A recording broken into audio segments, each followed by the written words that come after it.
Happy birthday, Alicia's mom. Yeah, Woo, happy birthday. Merry Christmas. Her name is Mary Christine. Are you not even joking? Oh, So we call her Mary Chris. wow. Yeah, my grandparents went all in on that one. That's adorable. On Christmas Eve. Yep. My goodness. Yep. Mary Christine. Mm-hmm. They should have took it one more step. Mary Christine Eve. Yeah, they could have.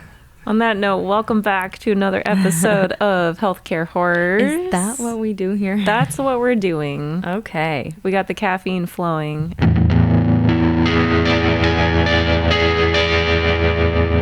Healthcare Horrors. Murder.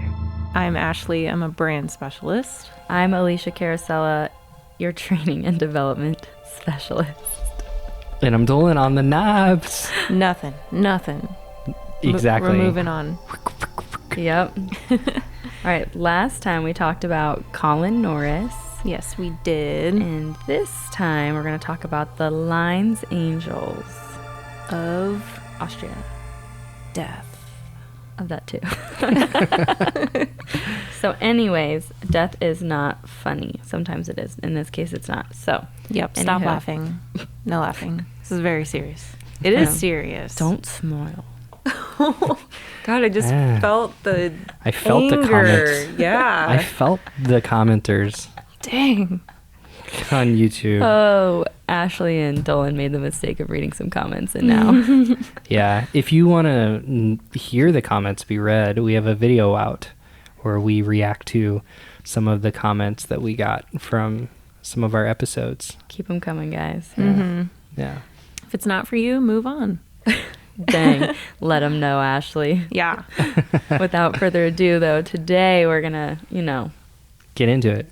talk Yes. about the things we're here to talk about. The day before Christmas, we're going to talk about the Lainz Angels of Death, which consists of Waltraud Wagner, Irene Leidolf, Maria Gruber, and Stefania Meyer. This takes place at Lainz General in Pavilion 5, or also known as Ward 5, in Austria. So this happens over a 6-year time span, starting in 1983 to 1989. And these ladies are responsible for possibly up to 300 deaths. So, It's crazy how this starts, and I know we're gonna get into it, but like one ringleader, how do you get all of these women to just be like, you know what, I'm on board with that? yeah. Like it's you're going out for brunch. Like you just got talked into like 2 more mimosas than you intended on having. It's kind of how this unfolds. Wild. 2 more mimosas of insulin overdosing. Same thing. Close enough. Ugh. I love that description. Because, well, it's just so mind-blowing to me. Yeah, these ladies just form a bond. Oh, they did. So you mentioned ringleader, so we're going to start with her. We really don't have too much of a background on her or the other ladies, but Waltraud Wagner was born in Austria, grew up taking care of her younger siblings on a farm. She also helped take care of her grandmother who had trouble walking.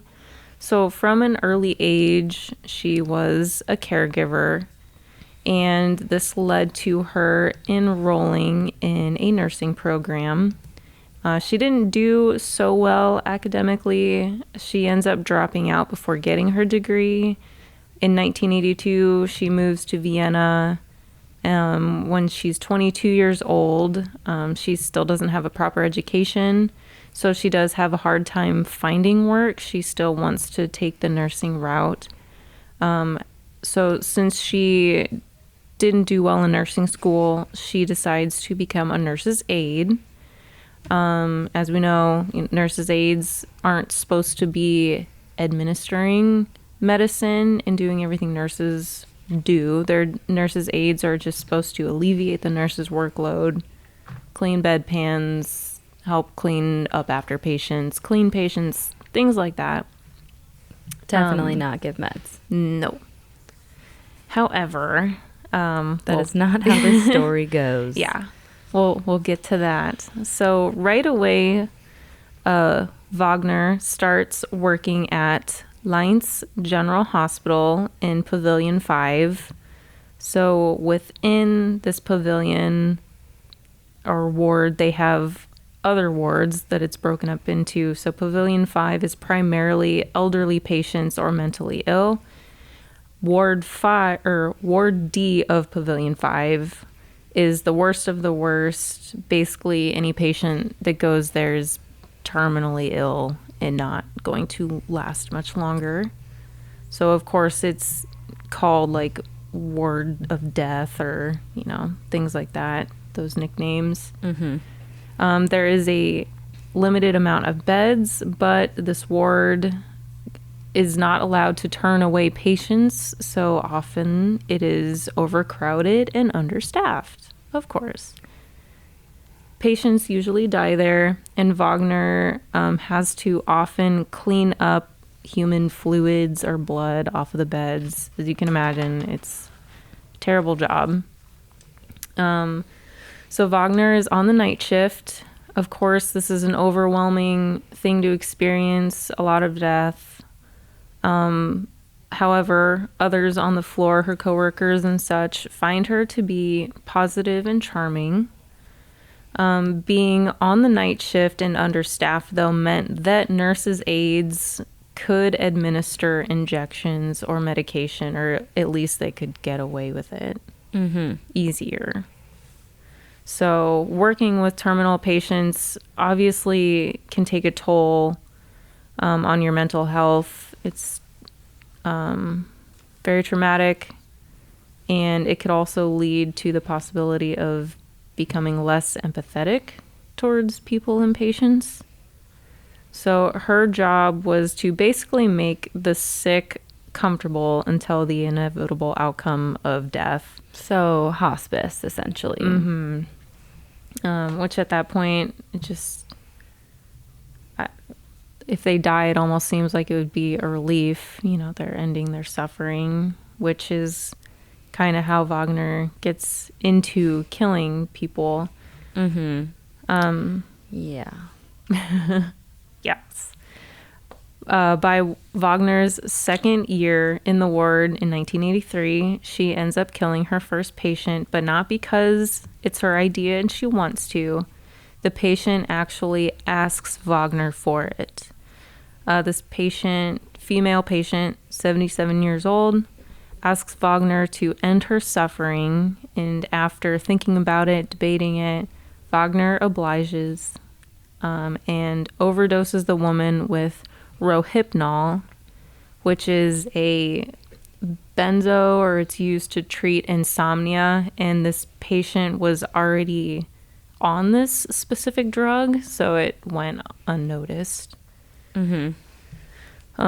Wagner realized how powerful this made her feel to kill someone, and she wanted more of it. So that was just her dipping her toes in, and she got high off of that. She sure did. Felt like God. Yes, and she was ready to dive on in there. And so she did. So no suspicion. Patient was already on that drug. Wagner didn't want this authority, if you will, all to herself. So she decided to recruit a few other nurses' aides to join her on this. She wanted to share her power. Yes. How generous. Didn't want it all for herself. But she literally, does recruit people to do this. She really does. Like you said, they went out to brunch, had some mimosas. Just one more. I promise. It's not funny. I know. Okay. Dolan's face is funny. He's looking very serious, but it is just so silly, the concept. So it's not funny that she does it, but right. So Maria Gruber and Irene Leidolf were two other nurses' aides in Ward D that she was closest to, and they were just also on the same level of burnout as she was. And they're really young, too. It's 21 and 19. Yeah. They were babies. Kind of easy to convince to do almost anything at that age. So yeah, they're vulnerable in that regard. And then there's also a Yugoslavian immigrant, Stefanja Meyer, who was a little older, and because she didn't really have many friends, I think she was also kind of vulnerable in the sense that she wanted to feel like maybe she belonged and liked that she fit in with this younger crowd and found this bond with them. Yep, she was 43 and she became the house mother of the group. Yeah, at the time, Stefanja Meyer was also going through a divorce and, yeah, didn't know many people. So at the time, Maria Gruber was also a single mother, and she grew up with a large family, kind of like Wagner. Irene Leidolf, also from a large family, and she was stuck in a very unhappy marriage. So all of these ladies are just vulnerable, burnt out, nurses' aides. So this is just kind of a way for them to escape, I guess. Sadly, again, roller coaster. Big risk, though. Yes. To ask that many people to join in. And they all keep it a secret. Like, they don't rat on each other until later. Until they do. No. Until they do. This provides the ladies with a sense of power, since they obviously don't have very much power in their own lives. Wagner informs the ladies about how or what the best way to euthanize patients would be, and that would be by injecting them with Rohypnol, insulin, morphine, or tranquilizers. So they kind of go through a little training course and talk it out, how they're going to do this. Best methods.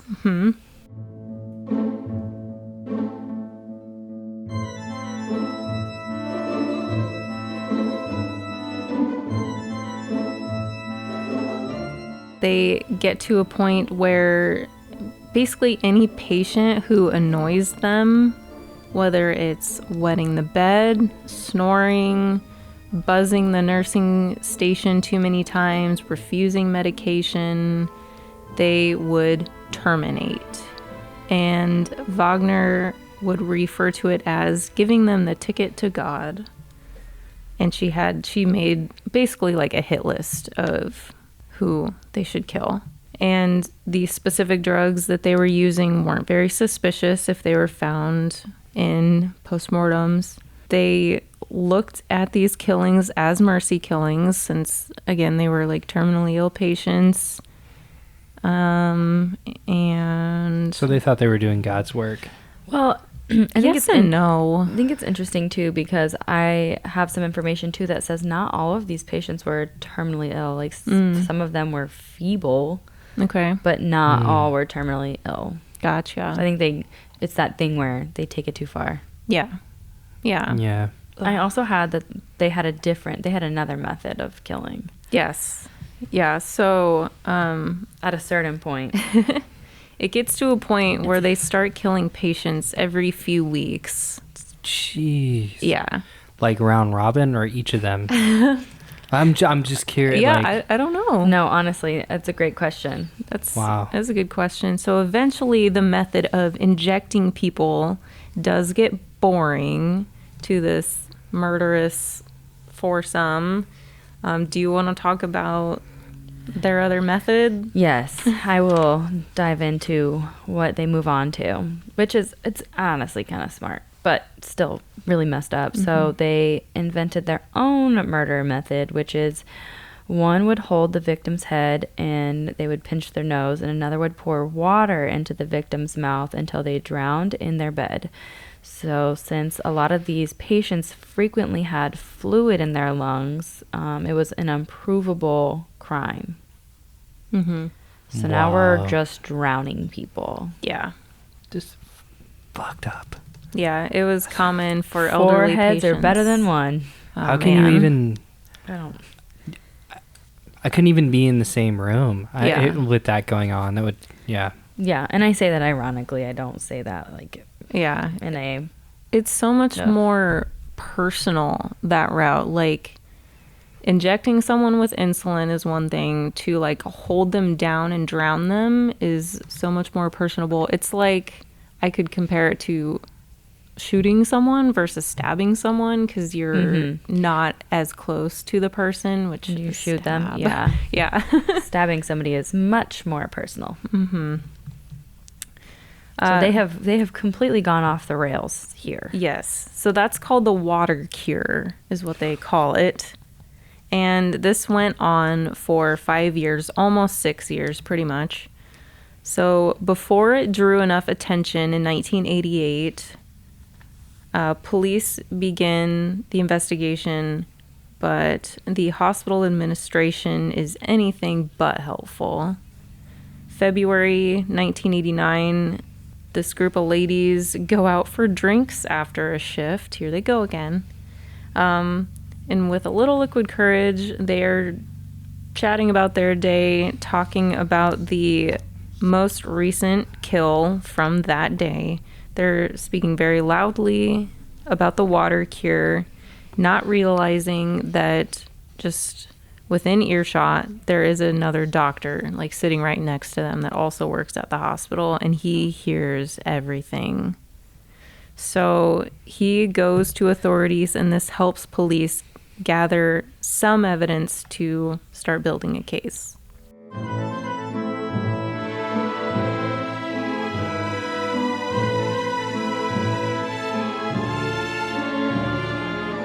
They're just so brazen. They've just lost it. They've gone off the rails. They are Power. invincible, drunk on power. Yep. Absolutely. So April 7th, 1989. At this point, Wagner's 30, Leidolf's 27, Gruber's 25, Mayer's 50. They get arrested after 2 months of the investigation. Realistically, to put them away, though, for good, they do need confessions from these ladies. So, sure enough, after enough interrogating, they do start to confess. I don't think anyone was like throwing each other under the bus, but they just start to confess to the murders. Well, at that point, Yeah. it's a little hard.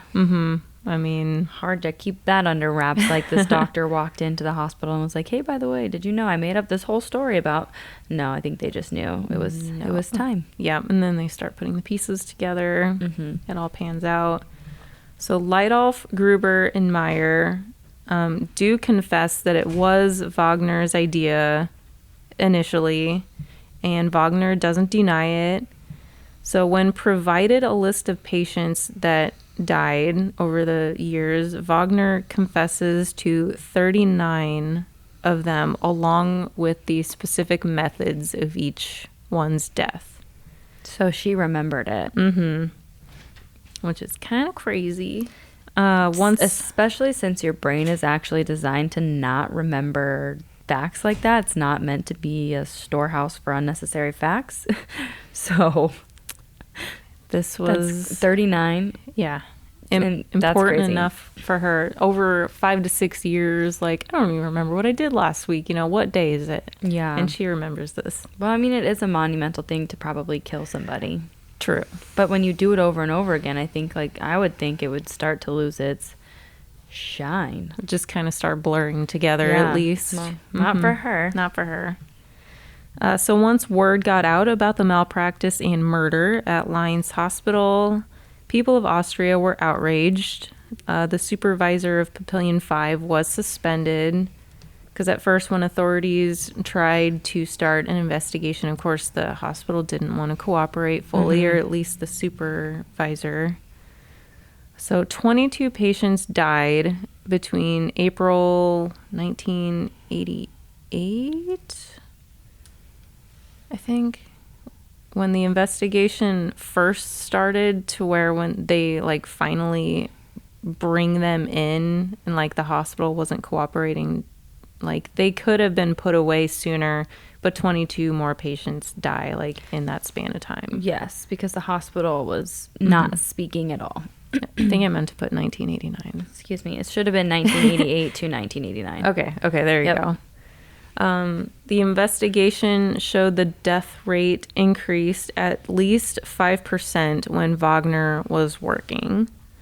The amount of Rohypnol should have been enough of a red flag, like the amount being used should have been enough. The trial begins 1991. Random fact, this was just kind of interesting, but Stefania Meyer claims that Wagner's nickname on the ward was the Witch. I don't really know why. Maybe just because she convinced them all to do this. Who knows? They all do try playing the mercy card that this was merciful killings and they were trying to end their suffering. But authorities, the jury, like no one falls for it. It's interesting what they're actually convicted of. So I have that in total. They confessed to 49 murders and that they may have been responsible for as many as 200. But even Wagner was only convicted of 15 murders, 17 attempts, and 2 counts of assault. So I wonder if that's just all they had, like the solid evidence to prove. But I mean, like they confessed to it. So I don't know. Yeah. She confessed to 39, and I think later she tries like changing her story a little bit and just saying like 9 or 10, but I don't know. You can't change your story. Well, they've all been released. Yeah, it's crazy. Okay, so Wagner was convicted of 15 counts of murder and everything that you just said. Leidolf was convicted of 5 counts and gets life in prison. Meyer and Gruber are convicted on various charges of manslaughter and attempted murder. And they served only a portion of their sentences. They spent 13 years in prison. They were released in 2003. Yeah, Wagner and Leidolf were released after serving only 18 years of their sentences. So it turns out in Austria, at least at that time, I don't know if this is how it is now, which it really wasn't that long ago, but after a prisoner serves at least 15 years, they can be released on parole if they're not seen as a threat anymore. So I guess if you killed 15 people, if you have good enough behavior and you're not seen as a threat, you can get released on parole. It's just kind of nuts. Yeah. So yes, they're all released now. They're probably living life like nothing ever happened. Of course, once word got out, Austria was getting outraged, but really wasn't much that they could do. So yeah, it's that's kind of crazy that they can do all that and get out of jail. Yeah, so easily. Don't love that. So yeah, that is the Lainz Angels of Death. Yeah, and that is really all the details that are available. There's not a lot out there. Yeah, there's a decent amount. I feel like maybe not. I feel like I wish victim. there would have been more information, but that's because I'm greedy. So yeah, don't do what the Lainz Angels of Death would do. Definitely not. Don't go to brunch with your coworkers. You might end up in a murder ring. Oh my goodness. Yeah. So we're going to brand lunch on Friday, right? Yep. Yep. I know everybody's got a team lunch on Friday. Oh yeah. The week that we're recording this. Oh, that's true. Yeah. That's true. So, no, it'll be good. It'll be fine, right? It'll be. Yeah. Well, I don't think I'm going to have any mimosas. Yeah, Merry Christmas. Merry Christmas, everyone. Yes, Merry Christmas. Happy holidays. Happy New Year. If we don't have an episode before then, I don't think we do. Yeah. If this is coming out, then, oh my gosh, it'll be 2023. Next episode will be in the new year. Guys, we've been doing this for over a year now. Have we? I think so, yeah. We started last October 2021. That's true. That's crazy. Time is flying when you're having fun. Yeah. And I don't care what anybody says. I have fun doing this. I like it here. No laughing. I enjoy conversating with my coworkers. Yeah, it's about a great these time. topics. Do you guys have any New Year's resolutions or anything? I've never been that person. Yeah. I don't do that. If I set expectations for myself. Wow.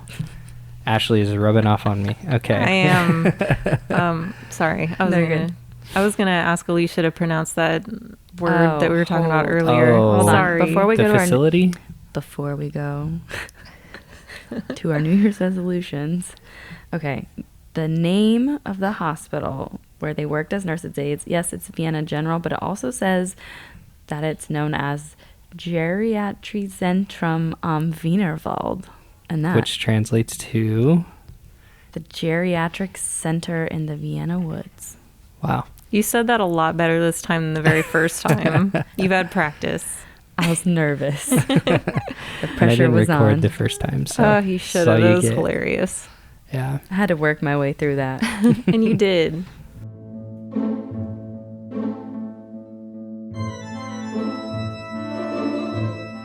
Sorry. Okay, Dolan. What you Back got? to New Year's resolutions. Yeah. I can't set myself any expectations because I'll just automatically fail them. Wow. You know? Damn. Yeah. Maybe your resolution should be to not fail, or set reasonable resolutions. Well, I just have to tell myself why I'm doing them, not because it's New Year's, you know? Right. Like, Yeah. I should stop doing this because it's bad for me versus this is my New Year's resolution. I just don't feel like I need to wait until the first of the year to better myself and improve things in my life. Yeah. Fair enough. So I just kind of do that as they come up, so I don't set New Year's resolutions. But I'm certainly not looking forward to how packed the first week of January will be in the gym. It'll die down quick. Yeah, for sure. Hey, good for the people that stick with it, though. Most of them don't. I've watched Yeah. this year after year. It's like a bunch of new people for the first 2 weeks, and then it's like Yeah. back to the regulars. Yeah. I'll take it. There you go. But see, that's why, because it's like you put too much pressure on yourself that way. You have to be willing to make an actual lifestyle change, not do it just because Right. it's That's the thing you're supposed to do. That was way better explained than how I said it. I kind of felt like that's where you were going But with that's it. where I was going. Yeah. Okay. Yeah. That's what I was trying to say. What about you, Ashley?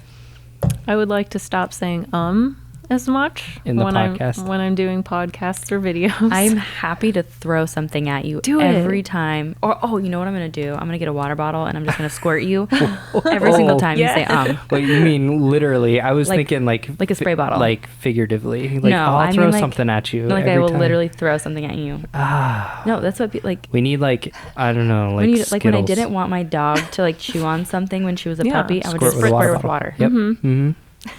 So My dog that's just my. gets angry and then thinks it's a game. She'll just be like, Can I get some more? and then like try to catch the water midair. Yeah. That's awesome. I So, love it. I Mhm. also I'll just help want you, Ashley. Thank you. Thanks, you guys. Doing the Lord's work. But if you are into New Year's resolutions, good luck with them. Yeah. I mean, Good luck with them because no, seriously. I wonder what the like probability rate of people who like actually set New Year's resolutions and following through is. Yeah, so we did a video on this the last 2 years. So we had people say what their New Year's resolution was. And do we? And then the next year we followed up on them. Oh, It was like 50-50. okay. Yeah. I Interesting. don't think we were doing that this year. No, I don't think It's so. been so Not crazy. doing We're that. so busy, dude. Yeah. It has been busy, and I think it's not going to stop until Yeah. after the first of the year.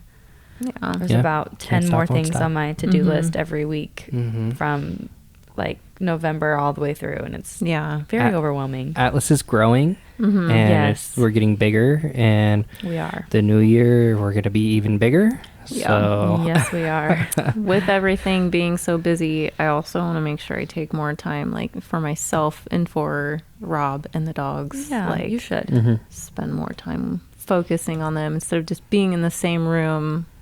But not being intentional with your time. Yeah. I get that. Like I'm always doing something. I feel like I don't know. You have to set the time. I get it. Absolutely.